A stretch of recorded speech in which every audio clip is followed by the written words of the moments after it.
నమస్తే, welcome to 99 TV. Red signal పడింది. కారులో కూర్చున్న అతనికి ఏం చేయాలో అర్థం కాల. అప్పటికే అతని ఇద్దరు ఫ్రెండ్స్ని పోలీసులు అరెస్ట్ చేశారు. ఆ నెట్వర్క్ని క్రాక్ చేశారు. ఇది white collar network, terror network crack చేశారు. ఇతనికి భయం పట్టుకుంది. కారు నడుపుతున్న I-20 కారు నడుపుతున్న ఆ డాక్టర్ గారికి భయం పట్టుకుంది. సాయంత్రం 6:30 దాటింది, 6:30-7 మధ్య. ఏం చేయాలో అర్థం కాలేదు. వెంబడే కారులో అప్పుడే రెడీ చేసి పెట్టుకున్న బాంబుని యాక్టివేట్ చేశాడు. పేలిపోయింది. ఫలితం ఏంటో చూసాం. సాయంత్రం 6:30 గంటలకు మొదలైతే రాత్రి 1 గంట 2 వరకు హోమ్ మినిస్టర్ రివ్యూ చేసి తర్వాత లోక్నాయక్ జయప్రకాష్ నారాయణ్ హాస్పిటల్కి వెళ్ళేంత వరకు, వెళ్ళి బాధితులను పరామర్శించేంత వరకు 9 మంది చనిపోతే 30 మందికి పైగా గాయపడ్డారు. సో ఎందుకు అంత ప్యానిక్ అయ్యాడు అతను? Was it a planned attack or an attack in hasted manner?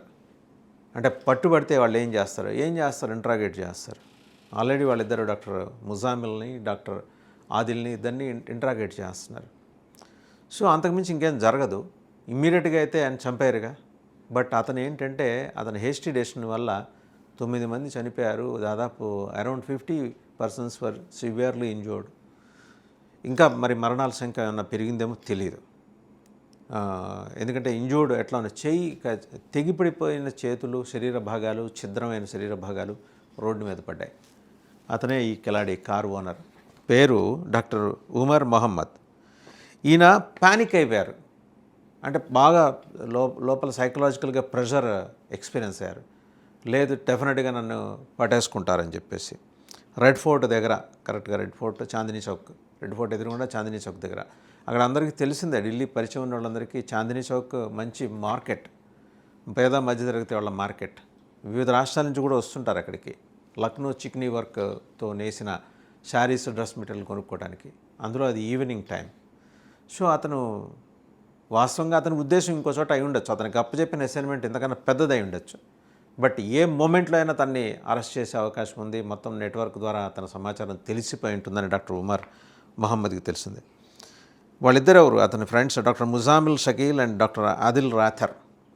వీళ్ళని పట్టుకున్నారు. 2900 kgs సస్పెక్టెడ్ ఎక్స్ప్లోజివ్స్ హర్యానాలో ఫరీదాబాద్ దగ్గర గడిచిన కొన్ని రోజుల క్రితం. ఇప్పుడు ఈ కారు తెలిస్తే, కారు ఓనర్ని పట్టుకుంటే మొహమ్మద్ సల్మాన్, ఆయన వాస్తవంగా తర్వాత ఎవరికి అమ్మేయటం. ఫైనల్గా ఇతను కారు ఓనర్ ప్రస్తుతం ఇతని చేతిలో ఉంది. ఓనర్ అంటానికి లేదు, ఇతని చేతిలో ఉంది. లేదా ట్రాన్స్ఫర్ ఆఫ్ కార్ పెట్టించుకొని ఉంటాడు. అతన్ని ఇంట్రాగేట్ చేసి ఇతని వివరాలు తెలిసినాయి. సో ఇవన్నీ న్యాచురల్ కోర్సులో ఎలాగో తెలుస్తాయి. ఎందుకంటే ఒకటి చెప్పాలని, ఇక్కడ యాంటీ టెర్రర్ స్క్వాడ్ కావచ్చు, నేషనల్ ఇన్వెస్టిగేషన్ ఏజెన్సీ కావచ్చు, చాలా అద్భుతంగా పనిచేశారు. మనం ఎప్పుడు కూడా చెప్పుకోవాల్సినది ఏంటంటే, మనం ఇంత సేఫ్గా ఉన్నాం, భద్రంగా ఉన్నామంటే వాళ్ళు ఒక 100 ఇలాంటి చండాలపు దుర్మార్గపు చర్యలను అరికట్టగలుగుతున్నారు. కాబట్టి ఎక్కడో ఒక చోట వాళ్ళు అప్పటికీ విపరీతంగా చేశారు. ఇతను కనుక దొరుకుంటే ఈ డివాస్టేషన్ జరిగి ఉండేది కాదు, గ్యారంటీగా జరిగి ఉండేది కాదు ఉమర్ మొహమ్మద్. కానీ అతను భయపడ్డాడు. అమాయకుల ప్రాణాలు తీశాడు. తనొక్కడు పోతే నష్టమేం లేదు దేశానికి, బట్ అమాయకుల ప్రాణాలు తీశాడు. ఈ టెర్రర్ నెట్వర్క్లో doctors, elite sections, engineers, highly educated ఎందుకు ఉంటున్నారు? ఇది ఇక్కడ మనం గమనించాల్సిందే. అతను చూస్తే మీకు సాధారణంగా ఉన్నాడు, జస్ట్ లైక్ ఒక ఆర్డినరీ మిడిల్ క్లాస్ లేదా అప్పర్ మిడిల్ క్లాస్. ఢిల్లీలో కార్ అనేది సర్వసాధారణం, మిగిలిన నగరాల్లో బైక్ లాగో 2 ఏళ్ళు 3 ఏళ్ళు వాడతారు, మార్చేస్తుంటారు. అక్కడ అందరికీ తెలిసిన విషయమే. So I-20 car, petrol oblique CNG, లోపల పెట్రోల్ కూడా ఉంది కదా. సో మంటలు ఈజీగా వ్యాపించినాయి, పక్క వైపు వ్యాపించినాయి. ఈ నెట్వర్క్ని, వైట్ కాలర్ టెర్రర్ నెట్వర్క్ని ఎవరు బిల్డ్ చేశారు? ఎవరు ఆధ్వర్యంలో నడిచింది? జైషే మొహమ్మదా, లష్కరే తోయిబానా, హిజ్బుల్ ముజాహిదీనా? వీళ్ళు ఈ 3 సంస్థలు కాకుండా ఇంకెవరైనా S1 నెట్వర్క్ ఒకటి నడుస్తుంది. 1993 నుంచి బాంబే బ్లాస్ట్ దగ్గర నుంచి మొదలెడితే ఈ రోజు వరకు చాలా డిస్క్రీట్గా వాళ్ళ ఆపరేషన్స్ నడుస్తున్నాయని మన నిఘా వర్గాలకు అందిన సమాచారం. ఆ S1 నెట్వర్క్లో ఏంటంటే highly educated, elite and super brains ఉన్నవాళ్ళు ఉంటారు. మతం వేరు, మత ఛాందస్వాదం వేరు. మత ఛాందస్వాదాన్ని వాళ్ళకి నూరిపోసి, మీరు ఎంత ఎడ్యుకేటెడ్ అయినా సరే మీకు జన్నత్ దొరకాలంటే మీరు ఇది చేయాల్సిందే అని చెప్పేసి, ఎండ్ ఆఫ్ ద డే ఏంటంటే జన్నత్ దొరుకుతుంది, నేరుగా దేవుడే వచ్చి వాళ్ళని స్వర్గానికి తీసుకెళ్తారు. ఇది ఒక్కటే వాళ్ళకి ఇంజెక్ట్ చేస్తారు. ఆ ఇంజెక్ట్ చేసే క్రమంలో డాక్టర్ ముజామిల్ షకీల్ కావచ్చు, డాక్టర్ అదిల్ రాథర్ కావచ్చు, అండ్ డాక్టర్ ఉమర్ మొహమ్మద్ కావచ్చు, ఎలాంటి ఫ్యామిలీస్ నుంచి వాళ్ళు వచ్చారు, ఎంత కష్టపడి చదివించుంటారు వాళ్ళ తల్లిదండ్రులు. వాస్తవంగా చూస్తే మరి రెస్పెక్టబుల్ ఫ్యామిలీసే వచ్చిన వాళ్ళు. ఇలాంటి వాళ్ళని ఐడెంటిఫై చేస్తున్నారు. ఏ పేరుతో ఐడెంటిఫై చేశారు? ఇప్పుడు మన ఐసిస్ దగ్గరికి వెళ్ళాలి ఒకసారి. ఇస్లామిక్ స్టేట్ ఆఫ్ఘనిస్తాన్లో ఒరిజినేట్ అయిన ఐసిస్ కే అంటారు, కే గ్రూప్ అంటారు, అంటే ఖొరాసిన్ ప్రావిన్స్. ఐఎస్కేపీ అంటారు, ఐసిస్ కే అంటారు. ఈ ఖొరాసిన్ ప్రావిన్స్ ముఖ్య ఉద్దేశం ఏంటంటే వాళ్ళు ప్రధానంగా దక్షిణాసియా, మధ్యాసియా వీటి మీద ఫోకస్ పెట్టారు.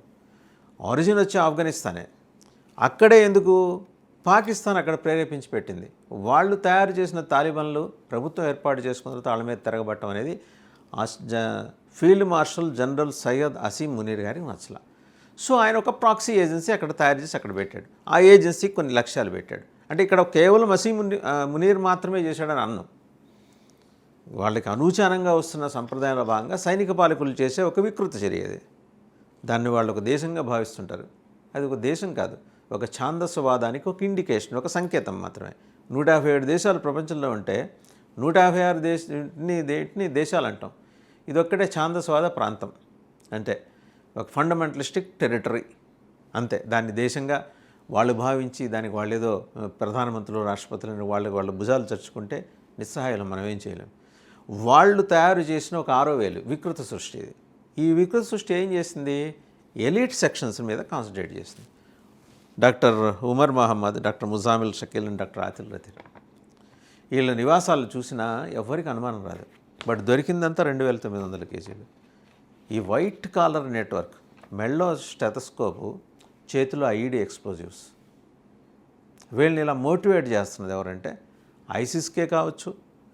ఐసిస్కే కాకుండా ఇప్పుడు ఇందాక మనం అనుకున్నట్టు ఒక నెట్వర్క్, స్పెషల్ నెట్వర్క్ ఒకటి పాకిస్తాన్ తయారు చేసింది 1993. వాళ్ళు ఏంటంటే జైషే మొహమ్మద్, లష్కర్ తోయిబా, హిజ్బుల్ ముజాహిదీన్ వీళ్ళందరికీ ట్రైనింగ్ ఇస్తుంటారు.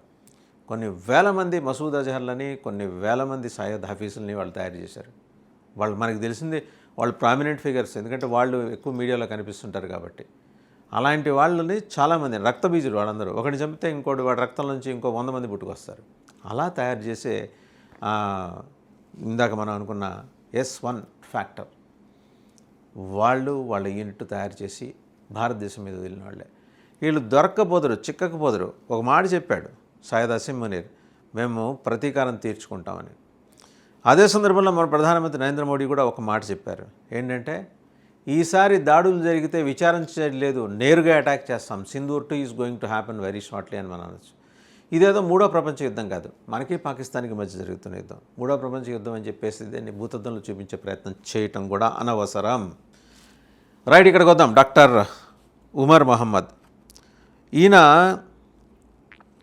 సెంట్రల్ ఢిల్లీలో ఉంటూ ఎక్కువ ఆ ప్రాంతంలో సంచరిస్తూ ముందర పాయింట్స్ అన్నీ సెర్చ్ చేసుకుంటూ పెట్టుకుంటున్నారనమాట, ఎక్కడెక్కడైతే అనుకూలంగా. కానీ ఈ హడావిల్లో ఏంటంటే ప్యానిక్ అయిపోయారు. ఒకచోట సిగ్నల్ పడంగానే మైట్ బి, ఎందుకంటే అతను ఆత్మహత్య దాడి చేసుకున్నట్టే మనం చూడాల్సింది. అతను ఒక్కడే చచ్చిపోవాలి. అండ్ ఆ కారులో ఒక మహిళ కూడా ఉన్నట్టు తెలుస్తుంది. బహుశా ఇంకో మహిళా ఉగ్రవాదం తయారు చేసి ఉంటాడేమో ఆయన.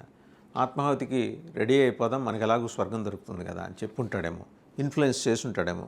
లేకపోతే వాళ్ళ మెదళ్లను కరప్ట్ చేసిన ఈ ఐసిస్ కే గ్యాంగ్ వాళ్ళకి ఏమైనా చెప్పించుంటుందేమో. వాళ్లే ఖచ్చితంగా వీళ్ళని ట్రైన్ చేశారని అనలేం. S1 ఫ్యాక్టర్ కూడా ఉంది, మనం అది కూడా గమనించాలి. సో ఎవరైతే నేను మొత్తానికి వాళ్ళు ట్రైన్ అయ్యారు. బట్ ఇంతవరకు ఎవరు ఎందుకు క్లెయిమ్ చేసుకోవటం లేదు? జైషే మొహమ్మద్ కానీ లష్కర్ తోయిబా వాళ్ళైతే చేసుకుంటారు, అల్-ఖైదా చేసుకుంటుంది, మేమే చేసామని. So there is one agency hiding behind the curtain. అది రేపు పొద్దున బయటకు వచ్చి చెబుతుంది, లేకపోతే మన ఇన్వెస్టిగేషన్ ఏజెన్సీసే చెప్తాయి. NIA దిగింది, NSG నేషనల్ సెక్యూరిటీ గార్డ్స్ దిగారు, అండ్ IB దిగింది, స్పెషల్ బ్రాంచ్ దిగింది, అండ్ లోకల్ పోలీస్ L&O దిగారు, అండ్ పక్క రాష్ట్రాల నుంచి గుజరాత్, యూపీ నుంచి కూడా వచ్చారు. సో జమ్మూ అండ్ కాశ్మీర్ నుంచి వర్చువల్గా ఆయన DGP గారు ఈ సమావేశానికి అటెండ్ అయ్యారు. హోమ్ మినిస్టర్తో కాన్స్టెంట్ దీంట్లో ఉన్నారు, ఇంటరాక్షన్లో ఉన్నారు. జమ్మూ కాశ్మీర్లో జల్లెడ పట్టేసరికి ఉక్కిరి బిక్కిరి అయిపోయి ఉక్కపోత పోసి పరిగెత్తుకొచ్చి ఢిల్లీలో ఈ విధ్వంసం చేయాలనేది వాళ్ళ భావన. మనం ఒక్కసారి రీల్ వెనక్కి తిప్పితే బంగ్లాదేశ్ ప్రీమియర్ ఏమన్నాడు, ఆయన తాత్కాలిక ప్రధాని ఆయన యూనస్ మహమ్మద్, తూర్పు నుంచి ఈసారి దాడులు ఉంటాయని. దానికి వత్తాసు పలికింది షహబాజ్ షరీఫ్, పాకిస్తాన్ ప్రధానమంత్రి. సో తూర్పు నుంచే వచ్చాయి ఈ దాడులు. అక్కడ ట్రైన్ అయ్యారా వీళ్ళు, ఇక్కడ సేఫ్ జోన్ లేదని బంగ్లాదేశ్కి వెళ్ళి షిఫ్ట్ అయ్యి అక్కడ ట్రైన్ అయ్యి ఇక్కడికి వచ్చారా, ఇవన్నీ ఇన్వెస్టిగేషన్లో తేలుతాయి. అండ్ ప్రైమ్ అండ్ అగైన్ మనం గుర్తు చేసుకోవాల్సింది, మద్దతు ఇవ్వాల్సింది ఏంటంటే మన ఇన్వెస్టిగేషన్ ఏజెన్సీస్కి. వాళ్ళు చాలా అత్యద్భుతంగా వాళ్ళు దీన్ని వాళ్ళని చేస్ చేయటం, క్రాక్ చేయటం, డీకోడ్ చేయడం ఇవన్నీ చేశారు. ఎందుకంటే జైషే మహమ్మద్, లష్కర్ ఈ తోయిబా ఇంతసేపు పట్టదు మన ఏజెన్సీస్కి. సో వీళ్ళు కొత్త నెట్వర్క్ పెట్టుకొని కొత్త కోడింగ్ మొదలెట్టిన తర్వాత దాన్ని డీకోడ్ చేయడానికి పట్టిన టైంలో జరిగిన చిన్న జాప్యం అండ్ డాక్టర్ ఉమర్ మహమ్మద్ చేసుకున్న దుశ్చర్య, తనకు తానుగా ఆత్మాహుతి చేసుకోవటం.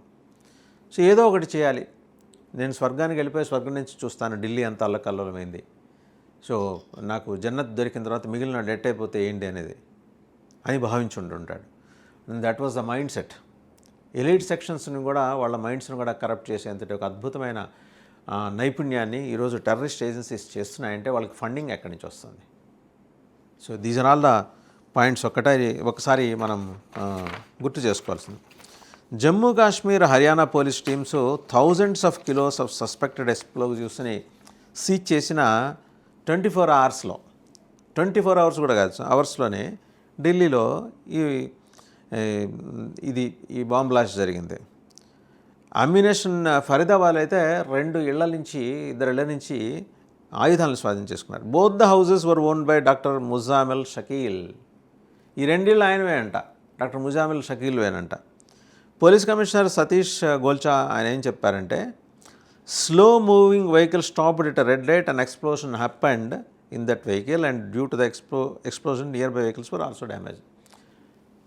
రెడ్ సిగ్నల్ పడినప్పుడు స్లోగా మూవ్ అవుతున్న వెహికల్ I-20 వెహికల్లో ఎక్స్ప్లోజన్ హ్యాపెన్ అయింది. డాక్టర్ ఉమర్ మహమ్మద్ అందులో ఉన్నారు.